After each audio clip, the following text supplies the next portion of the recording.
Charlie, Charlie. Joseph grabs his cell phone and calls his friend Charles. Hey, Joseph. Charles, there's no one at my house. Both Papa and Mummy have gone to a friend's house. Cool, I'll be there in a jiffy. It was not long until the doorbell of Joseph's house rang. Joseph opened the door, and Charles was on the spot. Dude, come in. Have some lunch and soda, then we'll play a fun game. Which game is it, bro? Charlie, Charlie. Shh. That's a very dangerous game, dude. Come on. We're never afraid of anything. Let's give it a try. Fine, but don't say I didn't warn you. Joseph quickly brings white paper and 2 pencils. After this, he writes yes in the first corner and no in the second one. Then at the bottom, he writes down no in the first corner and yes in the second corner. Charles is watching very carefully.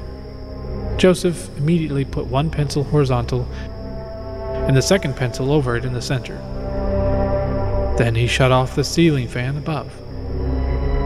Charles, get ready now. It's time to ask Charlie, Charlie the question. Remember one thing, we do not have to be afraid and we don't have to retreat. No way, Joseph. You ask first. Okay, I'll ask. Charlie, Charlie, will you answer my questions? After a while, there's a slight vibration in the pencil, and it moves towards yes. Meanwhile, both of them hear the footsteps of someone in the other room. The chair near the table slowly slips away. They experience an invisible power. Some voices start coming in. Both friends are left speechless. They both could not even have imagined that this would happen. Hey, that's awesome. Charlie said yes. Joseph, did you hear the footsteps too? You saw the chair slide away, right? Yes, so exciting. Charlie, are you around us in this room? The pencil slowly moved towards yes. Slight laughter began to echo in the room. Both of them could not see Charlie, but they were feeling the presence of him. Then there was a row of questions after questions. Charlie, did you commit suicide? Both of them were looking, but the pencil did not move at all. Suddenly, all the lights in the room turned off. Strange sounds started coming from the walls. Someone's cry and sobbing could be heard. Joseph lit some candles. A faint light was spread throughout the hall. Tell us, Charlie, did you commit suicide? This time the pencil slowly turned to no. Both friends' jaws dropped. That means that Charlie was murdered. Suddenly the doorbell rang. Both boys were startled. Joseph and Charles came near the door. Joseph looked out of the keyhole and sees his neighbor, Rosalind. Who is it? Rosalind. Do not open the door. She looks really creepy. I'll make excuses and she'll just leave us alone. Why are you here? You called and I arrived. I am Charlie. Charles and Joseph shudder when they hear Charlie's voice. Charles begins to run, but Charlie, the neighbor, grabs him and lifts him high into the air until he's slammed against the ceiling. Then he falls onto the ground. Joseph helps him up, and they begin to run away from Rosalind. Charles, are you okay? Charlie slowly moves 1 step ahead. Then all the things in the hall start to shake and fly past Rosalind out the door. Charles and Joseph try to hold on to each other so they aren't sucked towards the ghostly woman. Charlie breaks the things while slowly walking towards the boys. You have started it, but I will finish it. Suddenly the door closes by itself and the house is still and quiet. Charlie, we're your friends. Charlie laughs loudly. Would you like to see how I was murdered? We don't want to see that. Please, leave us. We will not play this game again. I want everyone to play this game.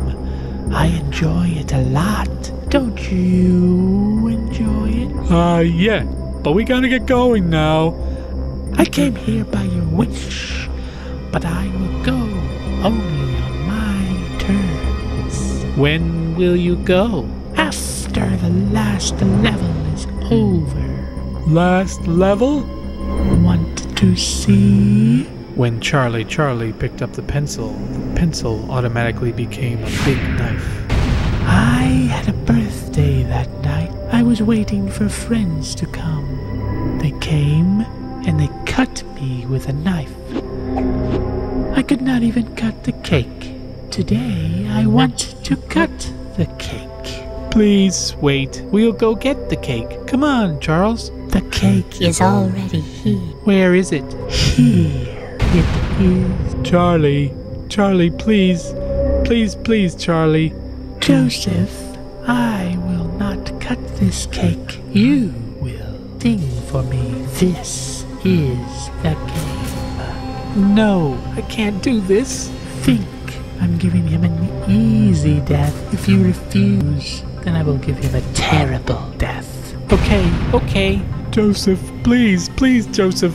Please, Joseph, please. Sorry, Charles. Goodbye. Take this knife. Saying this, she gives the knife to Joseph and throws Charles onto the table. Come on, Joseph.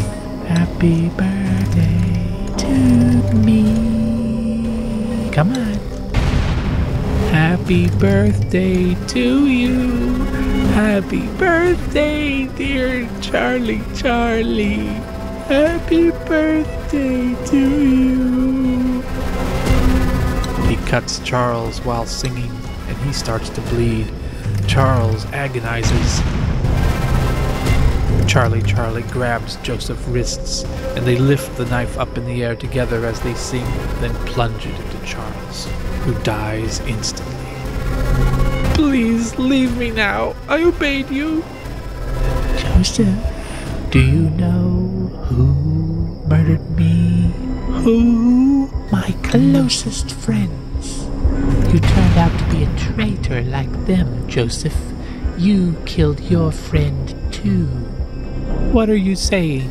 You are a traitor, Joseph. I will not let you live. Please, Charlie, please. Happy birthday to me. Happy birthday to me. Charlie kills Joseph while singing. 5, 4, 3, 2. 5, 4, 3, 2. Both dead. Who's left? Rosalind, it's you. The Charlie ghost leaves Rosalind's body for a moment. Rosalind suddenly wakes up. How did I come inside? Oh no! Joseph! Charlie! What has happened? Oh no! What have I done? Rosalind throws away the knife, but then she is overtaken by Charlie again, who laughs loudly. Happy birthday to me. Happy birthday to me. Charlie picks up the knife and stabs herself while singing. Happy birthday, dear me. Rosalind kills herself while singing and crumples to the ground, dead. The end.